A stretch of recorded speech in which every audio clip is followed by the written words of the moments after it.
multiple civilian casualties, this time in a city that's held by pro-Russian forces in the east of the country. Meanwhile, negotiators meeting online right now to try and see if they can broker a ceasefire and a potential peace deal. But of course, that doesn't mean that there's been any let-up in Russia's violent invasion of Ukraine.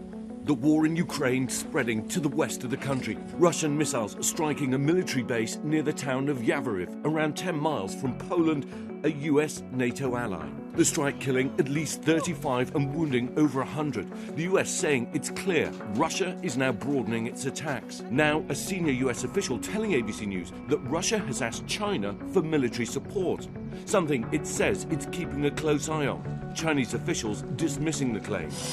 On the ground, although Putin's army has made no significant progress on the battlefield, it has been shelling towns and villages around the capital Kyiv, even hitting an apartment block in a northern suburb of the city. Another area that's been repeatedly hit is Irpin, just outside Kyiv, where thousands of civilians have fled from. But still, innocent people are caught in the crossfire. Among them was an American journalist, Brent Renaud, killed by Russian forces while on assignment for Times Studios. He and fellow American journalist Juan Arredondo were riding in a car when it came under attack. Juan describing those moments from his hospital bed. We crossed the first bridge in Irpin.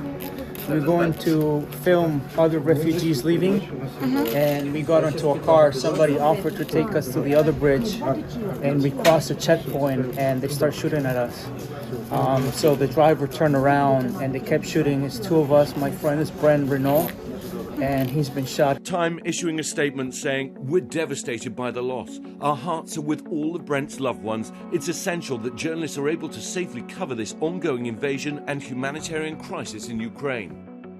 The national average is holding steady at $4.32 a gallon, but experts say that may not last. And now police all across this country, they want you to be very mindful about where you park because of these gas thieves. As the cost of gas spikes across the nation, a new warning about thieves at the pump.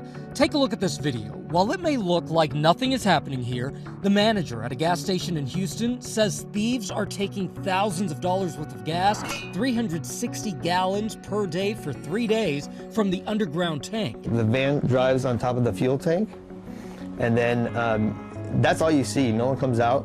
So they have a trap door inside their vehicle, which is crazy. In fact, he says, they tried to come back for a 4th day, but the manager chased them away. Cases of gas theft are popping up all over the country, from California to Virginia. In Washington state, the Everett Police Department is issuing a new warning about people siphoning gas, writing on Facebook, while some thieves use rubber hoses to siphon fuel out, we are seeing modern-day thieves use power tools to drill a hole in the gas tank and steal fuel. Victims are often left with huge bills. I think the frequency of people drilling in gas tanks has increased. Part of it has to do with the increase of gasoline here in the near term, but also over the past 12 months.